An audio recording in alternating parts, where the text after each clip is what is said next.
Telangana Congress in charge Meenakshi Natarajan ఇష్యూకి సంబంధించి మనతో మాట్లాడడానికి బీజేపీ రాష్ట్ర కార్యదర్శి బండారు విజయలక్ష్మి గారిని ఒకసారి ఆమెతో మాట్లాడించేటువంటి ప్రయత్నం చేద్దాం. మేడం,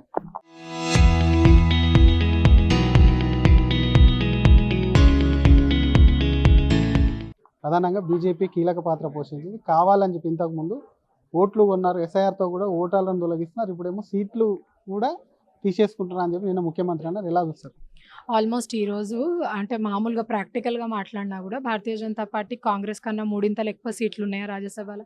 ఈ ఒక్క సీట్ తోటి మా ప్రభుత్వానికి అక్కడ ఏమైనా తేడా అయ్యేది ఉన్నదా? ఒకటి. రెండోది, అందరి ముందు తెలుసు ఈరోజు రాజ్యాంగ పరంగా వారు కొన్ని వివరాలు బయట పెట్టనందుకు వారి నామినేషన్ అన్నది రిజెక్ట్ అయిన విషయాలు తెలుసు కదా. వారికి ఎవరైతే అక్కడ నామినేషన్ ఫైల్ చేసి అది బై లా కదా, దానికి పొలిటికల్ ఎంటైటిల్మెంట్ పెట్టి ఒక పార్టీ అది చేస్తుంది అనడం, గెలిస్తే మటుకు లేకపోతే ఏదైనా అయిపోతే మటుకు మా పార్టీ ముఖ్యమంత్రి చేస్తానో లేకపోతే మా పార్టీ లీడర్ చేస్తానో అని మాట్లాడతారు. ఇట్లా అయ్యేసరికి పక్కన పార్టీ మీద బురద జల్లడం అన్నది ఎంతవరకు కరెక్ట్? ఒకవేళ వారు నిజంగా వారి వివరాలు కనుక తెలియబరచునుంటే, ఆ కేసు వివరాలు కనుక వారు తెలియబరచుంటే ఈరోజు ఈ పరిస్థితి వచ్చేది కాదు కదా. దానికి భారతీయ జనతా పార్టీకి ఏం సంబంధం? అంటే కేసుతో సంబంధం లేదా, లేకపోతే ఎవరన్నా అంటే కేసు ఉన్నది అనేది ఆమెకు తెలుసు అనేది మీరు అంటున్నారు, కానీ కేసు తెలియదు అని చెప్పి వాళ్ళు అంటున్నారు. తెలియకపోతే మరి వాళ్ళు సమన్స్ ఎట్లా తీసుకున్నారు? ఒకవేళ నిజంగా తెలియకపోతే సమన్స్ ఎట్లా తీసుకున్నారో అన్న వివరాలు కూడా వాళ్ళు తెలియజేయాలి కదా. అది అంటే అదేదో న్యాయ వ్యవస్థ మీద మేము కప్పిపుచ్చేస్తాము, మేము న్యాయ వ్యవస్థ కన్నా మేమే తెలివైన వాళ్ళం అనుకుంటే ఈరోజు భారతదేశ న్యాయ వ్యవస్థ ఎంత పటిష్టంగా ఉన్నదన్నది ఇట్లాంటి వాటి మీద తెలుస్తుంది. పోగొట్టున్నారు బీజేపీకి సంబంధించి ఇక్కడ అని చెప్పి పెద్ద ఎత్తున చర్చ జరుగుతుంది. ఇందాక బిఎల్ సంతోష్ కూడా ట్వీట్ చేసిండు. నిన్న అక్కడ ఉన్నటువంటి ఒక మంత్రి కూడా మాట్లాడిండు, మధ్యప్రదేశ్లో తెలంగాణ కాంగ్రెస్ నాయకులే ఉప్పందించారు, వాళ్ళే ఈ విషయాన్ని చెప్పారని చెప్పి. ఎవరైంటారు కోవట్టు? ఎందుకంటే జాతీయ సంస్థాగత ప్రధాన కార్యదర్శి కూడా అంటే దేశాన్ని పరిపాలించలేరు అని చెప్పి ఈరోజు ప్రజలందరూ చెంపపెట్టు పెట్టి గత 15 ఏళ్ళ నుంచి ఆ ప్రభుత్వాన్ని గదెనెక్కెలియలే. ఈరోజు సొంత పార్టీ నాయకులు కూడా వీళ్ళు అంత చేతగానో వాళ్ళు అనుకుంటున్నట్టే కదా. ఒకవేళ నిజంగా కోవట్లు ఉంటే ఆ పార్టీ కూడా ఆ కోవట్లు ఎవరో గుర్తించాలని నేను అనుకుంటా. మరొక పక్క ఇది చీకటి రోజు అని కాంగ్రెస్ అంటుంది, మీరేమంటారు? అంటే ఎమర్జెన్సీ విధించిన పార్టీకి ఇట్లాంటి హిస్టారిక్ డే కూడా చీకటి రోజుగా కనిపించడం అన్నది ఏం ఆశ్చర్యదాయకం కాదు. కానీ ఇట్లాంటి రోజు ఇప్పుడు నేను ఒక మిలీనియల్గా ఒక లీడర్షిప్ ఇట్లుంటుంది, భారతదేశం ఇట్లుంటుంది అని ఊహించుకోలే. ఎందుకంటే అప్పుడు మాకు అర్థం కాలే. అప్పుడు ముంబై టెర్రర్ అటాక్స్ అయినప్పుడు, లేకపోతే మన దగ్గర గోకుల్ చాట్ టెర్రర్ అటాక్ అయినప్పుడు మనం ఏమనుకున్నాం చెప్పండి? ఎందుకు మన దేశము ఎదుటి శత్రు దేశానికి ఎందుకు మనం ఆన్సర్ ఇస్తలేమో అనుకున్నాం. ఈరోజు ఆపరేషన్ సింధూర్తో అట్లాంటి ఆన్సర్ ఇచ్చే నాయకుడు వచ్చిండు కదా. జమ్మూ కాశ్మీర్ ఎప్పుడు భారతదేశంలో భాగం ఎందుకు కాదు, అక్కడెందుకు ఇంకో కాన్స్టిట్యూషన్ నడవాలి అనుకున్నాం. ఈరోజు ఆర్టికల్ 370 తర్వాత వాళ్ళు కూడా భారత్ మాతాకి జై అంటున్నారు కదా. ఈరోజు కోవిడ్ లాంటి విపత్తు వచ్చినప్పుడు ఆయన లీడర్షిప్పే కదా, మీకు సత్తా ఉన్నది, మనకు సత్తా ఉన్నది, ఆత్మనిర్భర్ భారత్ కింద మన మాస్కులు మనం చేసుకోవచ్చు, మన గ్లవ్స్ మనం చేసుకోవచ్చు, ఆఖరికి వ్యాక్సినేషన్ కూడా ప్రపంచానికి మనం ఇవ్వచ్చు అన్న సత్తా నింపిన నాయకుడు ఎవరు? అట్లాంటి ఒక దేశ ప్రధానమంత్రి ఈరోజు ఒక పొలిటికల్ మైల్ స్టోన్ తీసుకొని ఆయన లాంగెస్ట్ సర్వింగ్ ప్రధానమంత్రిగా ముందుకు పోతున్న రోజు ఒక దేశ పౌరుడిగా పార్టీకి సంబంధం లేకుండా ప్రతి ఒక్కరు గౌరవపడాలి. ఎందుకంటే ఈరోజు భారతదేశం ప్రపంచ దేశాల ముందు ఇంతవరకు భారతదేశాన్ని ఏదో ఎక్కువ మంది ఉన్నారు కదా ఆయనకి పనికి వాడుకొచ్చినలాగా తీసుకున్నారు. కానీ ఈరోజు మీరు చూడొచ్చు, ప్రపంచంలో ఎక్కడ విపత్తు వచ్చినా ఫస్ట్ గుర్తొచ్చే నాయకుడు ప్రధానమంత్రి మోడీ గారు. అట్లాంటి దానికి భారత పౌరుడిగా ప్రతి ఒక్కరు గర్వపడాలని నేను భావిస్తాను. మరొక పక్క మీ సీఎం, అక్కడ ఉన్న సీఎం, లాస్ట్ క్వశ్చన్, 3వ సీటుకు 10 సీట్లు కావాలి మీకు, అక్కడ 10 మంది అవసరం. కాంగ్రెస్కు మెజార్టీకి ఒక 6 మంది ఎక్స్ట్రా ఉన్నారు, అయినా సరే 3వ సీటు వదులుకునేది లేదు అని చెప్పిండు. దీని వెనకాల బీజేపీ ముందే ఒక పక్క ప్లాన్తో ఉన్నది వ్యూహాత్మకంగా అనేది వాళ్ళ ఆరోపణ. ఇది అంటే నాకైతే చాలా జోవియల్గా అనిపిస్తుంది. ఇప్పుడు మేము 400 పార్ అన్నాం, 400 పార్ అన్నంత మాత్రాన తక్కువ వస్తే పరిపాలన చేయలేదన్నట్ట. అరే పొలిటికల్గా ఉన్నప్పుడు డెఫినెట్గా మేము రాజకీయ సత్తా చూపించుకోవాలి, మ్యాక్సిమం సీట్స్తో చూపించుకోవాలి అనుకుంటాం, అదో స్టేట్మెంట్.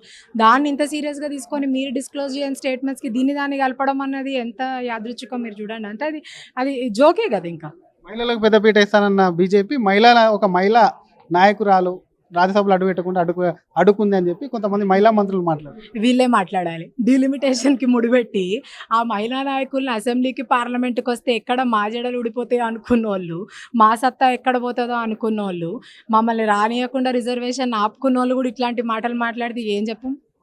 Thank you madam. ఇది అసలు మహిళా రిజర్వేషన్లు అడ్డుకున్న వాళ్ళు, వీళ్ళు మహిళల గురించి మాట్లాడతారా? వాళ్ళ చేత కానీ తమకు కూడా అంటగట్టడం ఎంతవరకు కరెక్ట్, బీజేపీకి ఏం సంబంధం, వాళ్ళు అఫిడవిట్లో పేర్కొనకపోవడం వాళ్ళ తప్పే అని చెప్పి కూడా బీజేపీ రాష్ట్ర కార్యదర్శి బండారు విజయలక్ష్మి అంటున్నారు. కెమెరామెన్ గజప్తో శ్రీధర్, ఆర్టీవీ, హైదరాబాద్. తెలంగాణ కాంగ్రెస్ ఇన్ఛార్జ్ మీనాక్షి నటరాజన్ ఇష్యూకి సంబంధించి మనతో మాట్లాడడానికి బీజేపీ రాష్ట్ర కార్యదర్శి బండారు విజయలక్ష్మి గారిని ఒకసారి ఆమెతో మాట్లాడించేటువంటి ప్రయత్నం చేద్దాం. మేడం, ప్రధానంగా బీజేపీ కీలక పాత్ర పోషించింది. కావాలని చెప్పి ఇంతకుముందు ఓట్లు కొన్నారు, ఎస్ఐఆర్తో కూడా ఓటాలను తొలగిస్తున్నారు, ఇప్పుడేమో సీట్లు కూడా తీసేసుకుంటున్నారు అని చెప్పి నిన్న ముఖ్యమంత్రి అన్నారు. ఎలా చూస్తారు? ఆల్మోస్ట్ ఈరోజు అంటే మామూలుగా ప్రాక్టికల్గా మాట్లాడినా కూడా భారతీయ జనతా పార్టీ కాంగ్రెస్ కన్నా 3 ఎక్కువ సీట్లు ఉన్నాయా రాజ్యసభలో? ఈ ఒక్క సీట్ తోటి మా ప్రభుత్వానికి అక్కడ ఏమైనా తేడా అయ్యేది ఉన్నదా? ఒకటి. రెండోది, అందరి ముందు తెలుసు ఈరోజు రాజ్యాంగ పరంగా వారు కొన్ని వివరాలు బయట పెట్టనందుకు వారి నామినేషన్ అన్నది రిజెక్ట్ అయిన విషయాలు తెలుసు కదా. వారికి ఎవరైతే అక్కడ నామినేషన్ ఫైల్ చేసి అది బై లా కదా, దానికి పొలిటికల్ ఎంటైటిల్మెంట్ పెట్టి ఒక పార్టీ అది చేస్తుంది అనడం, గెలిస్తే మటుకు లేకపోతే ఏదైనా అయిపోతే మటుకు మా పార్టీ ముఖ్యమంత్రి చేస్తానో లేకపోతే మా పార్టీ లీడర్ చేస్తానో అని మాట్లాడతారు. ఇట్లా అయ్యేసరికి పక్కన పార్టీ మీద బురద జల్లడం అన్నది ఎంతవరకు కరెక్ట్? ఒకవేళ వారు నిజంగా వారి వివరాలు కనుక తెలియబరచునుంటే, ఆ కేసు వివరాలు కనుక వారు తెలియబరచుంటే ఈరోజు ఈ పరిస్థితి వచ్చేది కాదు కదా. దానికి భారతీయ జనతా పార్టీకి ఏం సంబంధం? అంటే కేసుతో సంబంధం లేదా, లేకపోతే ఎవరన్నా అంటే కేసు ఉన్నది అనేది ఆమెకు తెలుసు అనేది మీరు అంటున్నారు, కానీ కేసు తెలియదు అని చెప్పి వాళ్ళు అంటున్నారు. తెలియకపోతే మరి వాళ్ళు సమన్స్ ఎట్లా తీసుకున్నారు? ఒకవేళ నిజంగా తెలియకపోతే సమన్స్ ఎట్లా తీసుకున్నారో అన్న వివరాలు కూడా వాళ్ళు తెలియజేయాలి కదా. అది అంటే అదేదో న్యాయ వ్యవస్థ మీద మేము కప్పిపుచ్చేస్తాము, మేము న్యాయ వ్యవస్థ కన్నా మేమే తెలివైన వాళ్ళం అనుకుంటే ఈరోజు భారతదేశ న్యాయ వ్యవస్థ ఎంత పటిష్టంగా ఉన్నదన్నది ఇట్లాంటి వాటి మీద తెలుస్తుంది. పోగొట్టున్నారు బీజేపీకి సంబంధించి ఇక్కడ అని చెప్పి పెద్ద ఎత్తున చర్చ జరుగుతుంది. ఇందాక బిఎల్ సంతోష్ కూడా ట్వీట్ చేసిండు.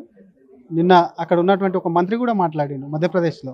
తెలంగాణ కాంగ్రెస్ నాయకులే ఉప్పందించారు, వాళ్ళే ఈ విషయాన్ని చెప్పారని చెప్పి.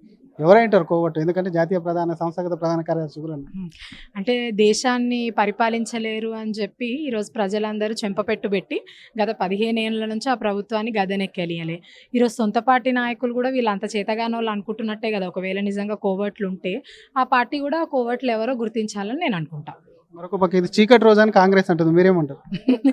అంటే ఎమర్జెన్సీ విధించిన పార్టీకి ఇట్లాంటి హిస్టారిక్ డే కూడా చీకటి రోజుగా కనిపించడం అన్నది ఏం ఆశ్చర్యదాయకం కాదు.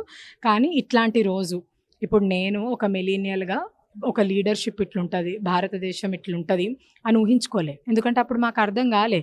అప్పుడు ముంబై టెర్రర్ అటాక్స్ అయినప్పుడు, లేకపోతే మన దగ్గర గోకుల్ చాట్ టెర్రర్ అటాక్ అయినప్పుడు మనం ఏమనుకున్నాం చెప్పండి? ఎందుకు మన దేశము ఎదుటి శత్రు దేశానికి ఎందుకు మనం ఆన్సర్ ఇస్తలేమో అనుకున్నాం. ఈరోజు ఆపరేషన్ సింధూర్తో అట్లాంటి ఆన్సర్ ఇచ్చే నాయకుడు వచ్చిండు కదా. జమ్మూ కాశ్మీర్ ఎప్పుడు భారతదేశంలో భాగం ఎందుకు కాదు, అక్కడెందుకు ఇంకో కాన్స్టిట్యూషన్ నడవాలి అనుకున్నాం. ఈరోజు ఆర్టికల్ 370 తర్వాత వాళ్ళు కూడా భారత్ మాతాకి జై అంటున్నారు కదా.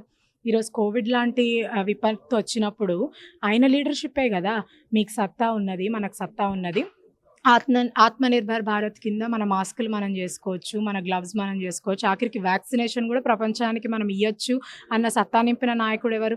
అట్లాంటి ఒక దేశ ప్రధానమంత్రి ఈరోజు ఒక పొలిటికల్ మైల్ స్టోన్ తీసుకొని ఆయన లాంగెస్ట్ సర్వింగ్ ప్రధానమంత్రిగా ముందుకు పోతున్న రోజు ఒక దేశ పౌరుడిగా పార్టీకి సంబంధం లేకుండా ప్రతి ఒక్కరు గౌరవపడాలి. ఎందుకంటే ఈరోజు భారతదేశం ప్రపంచ దేశాల ముందు ఇంతవరకు భారతదేశాన్ని ఏదో ఎక్కువ మంది ఉన్నారు కదా ఆయనకి పనికి వాడుకొచ్చినలాగా తీసుకున్నారు. కానీ ఈరోజు మీరు చూడొచ్చు, ప్రపంచంలో ఎక్కడ విపత్తు వచ్చినా ఫస్ట్ గుర్తొచ్చే నాయకుడు ప్రధానమంత్రి మోడీ గారు. అట్లాంటి దానికి భారత పౌరుడిగా ప్రతి ఒక్కరు గర్వపడాలని నేను భావిస్తాను. మరొక పక్క మీ సీఎం, అక్కడ ఉన్న సీఎం, లాస్ట్ క్వశ్చన్, 3వ సీటుకు 10 సీట్లు కావాలి మీకు, అక్కడ 10 మంది అవసరం.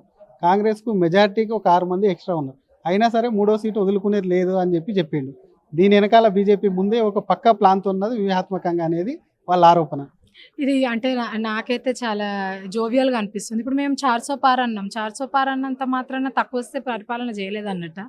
అరే పొలిటికల్గా ఉన్నప్పుడు డెఫినెట్గా మేము రాజకీయ సత్తా చూపించుకోవాలి, మ్యాక్సిమం సీట్స్తో చూపించుకోవాలి అనుకుంటాం, అదో స్టేట్మెంట్. దాన్ని ఇంత సీరియస్గా తీసుకొని మీరు డిస్క్లోజ్ చేయని స్టేట్మెంట్స్కి దాన్ని కలపడం అన్నది ఎంత యాదృచ్ఛికం మీరు చూడండి. అంటే అది జోకే కదా. ఇంకా మహిళలకు పెద్దపీట ఇస్తానన్న బీజేపీ ఒక మహిళా నాయకురాలు రాజ్యసభలో అడుగుపెట్టకుండా అడుగుంది అని చెప్పి కొంతమంది మహిళా మంత్రులు వీళ్ళే మాట్లాడాలి. డిలిమిటేషన్కి ముడిపెట్టి ఆ మహిళా నాయకులను అసెంబ్లీకి పార్లమెంట్కి వస్తే ఎక్కడ మా జడలు ఊడిపోతాయో అనుకున్న వాళ్ళు, మా సత్తా ఎక్కడ పోతుందో అనుకున్న వాళ్ళు, మమ్మల్ని రానియకుండా రిజర్వేషన్ ఆపుకున్న వాళ్ళు కూడా ఇట్లాంటి మాటలు మాట్లాడితే ఏం చెప్పం? Thank you madam. ఇది అసలు మహిళా రిజర్వేషన్లు అడ్డుకున్న వాళ్ళు, వీళ్ళు మహిళల గురించి మాట్లాడతారా?